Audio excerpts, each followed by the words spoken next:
का घर है मतलब मेरा ही घर है ना। क्या आप ही समधन जी। हाँ हाँ, वो बात भी सही है आपकी। ये तो आप ही का घर है, जब चाहे मुंह उठा के आ जाया कीजिए, कोई दिक्कत नहीं।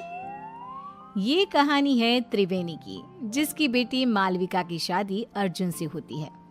अर्जुन एक बहुत ही बड़ा बिजनेसमैन होता है और अर्जुन और मालविका को कॉलेज से ही एक दूसरे से प्रेम होता है।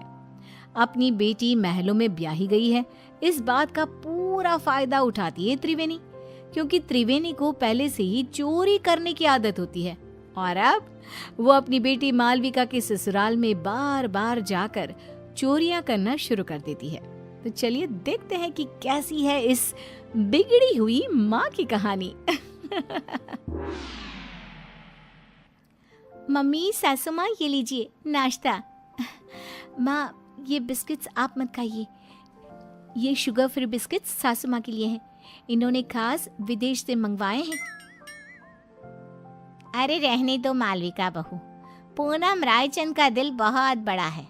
मैं गरीबों को इतना दान करती हूँ तो क्या अपनी समधन को एक बिस्किट नहीं दे सकती? जस्ट किडिंग समधन जी। और हाँ मालविका बहू, आइंदा से तुम ये नौकरों वाले काम बिल्कुल मत करना। इन सब के हाथों में क्या मेहंदी रची है? मालकिन, वो पिछली बार सोने और चांदी के बर्तन हमसे टूट गए थे, इसलिए हमें बड़े साहब ने रसोई का काम करने से मना किया है।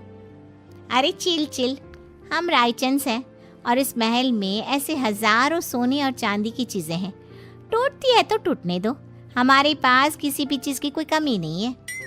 ये सब सुनकर त्रिवेणी के मन में लालच का प्रकोप जाग उठता है और वो मन ही मन पूरे महल को निहारते हुए कहती है, हाय, अब जब ये पूनम रायचंद अपनी जुबान कह रही है, फिर तो इस घर पे भी हाथ साफ करना ही पड़ेगा। अपनी बेटी का ससुराल है तो क्या हुआ, इसमें कोई लाज शर्म नहीं, उल्टा मैं तो भाग्यवान हूँ कि मेरी बेटी एक महल की बहू बनी है। त्रिवेणी अब रायचंद मैंशन में रोजाना आना शुरू करती है और वो चुपके से पूनम के कमरे में घुसकर उसकी अलमारी से उसकी साड़ियाँ और गहने चुराती है और अपने बैग में लेकर पीछे के गेट से रफू चक्कर हो जाती है। पूनम जब हॉल में आती है तभी, अरे मालविका बहू, समधन जी कहाँ चली गई? अभी तो यहीं थी। सासू माँ, वो मम्मी को ना आज मंदिर जाना था, आज कोई बड़ी पूजा है वहाँ, इसलिए वो चली गई। पूनम जब अपनी साड़ियाँ और गहने गायब दिखती है तो, ओफो, लगता है फिर से मैं अपनी साड़ियाँ और गहने कहीं रख कर भूल गई। लगता है लॉन्ड्री में गई है साड़ियाँ और गहनों को पॉलिशिंग के लिए दिया होगा। पूनम को भूलने और लापरवाही की आदत थी और कोई भी चीज़ यहाँ से वहाँ हो जाए तो वो उसका कसूर अपनी लापरवाही पर थोप देती, जो कि सच नहीं था। ये बस पूनम के मन का भ्रम था। ऐसे ही त्रिवेणी कभी रसोई में से चांदी और पीतल के बर्तन, कभी महल के मंदिर में से महंगी मिठाइयाँ, कभी कोई फ़ोन, कभी कोई घड़ी, तो कभी तिजोरी से पैसे चुराती रहती और महल में कानों कान किसी को भनक तक नहीं लगती।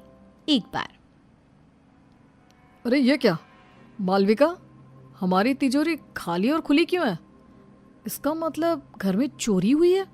तुम रहती कहाँ हो? तुम्हारा हमारे कमरे ऊपर ध्यान नहीं रहता है क्या? ये क्या बेतुकी बात कर रहे हो आप अर्जुन? मैं इस घर की बहू हूँ और मेरे कंधों पर दुनिया भर की जिम्मेदारियाँ रहती हैं। अब क्या मैं कुर्सी लगाकर कमरे में बैठकर चौकीदारी करती रहूँ? वही रह गया है क्या? पूरे महल के हाउस कीपिंग स्टाफ और सिक्योरिटी को एकत्रित किया जाता है और सबकी तलाशी ली जाती है। पूनम को अब समझ में आ जाता है कि पिछले कुछ दिनों से सिर्फ उसकी ही नहीं बल्कि महल की काफ़ी चीज़ें भी गायब हो रही थी। पूनम का पति इंद्रेश कहता है, अरे पूनम, तुम खामखा अपने आप पर भुलक्कड़ होने का, लापरवाही होने का शक कर रही थी, जबकि चोरियां सिर्फ हमारी ही नहीं, पूरे महल की चीज़ों की चोरी हो रही थी और मालविका बहू और अर्जुन की भी कई सारी चीज़ें गायब हुई हैं। महल में सिक्योरिटी इंचार्ज बोलता है, बड़े साहब, हमने ये बात आपको बताने की कोशिश की, लेकिन पिछले कुछ दिनों से आप शहर के बाहर थे और मालकिन जी भी दिन भर बाहर रहती थी, तो बता ही नहीं पाए। महल में छोटी सी छोटी चीज़ें भी चोरी हो रही है। ये बात तो अब बहुत गंभीर हो गई है और तगड़ी सिक्योरिटी तैनात कर लो, लेकिन अब इस घर में कोई चोरी नहीं होनी चाहिए। तभी वहाँ पे त्रिवेणी आ जाती है।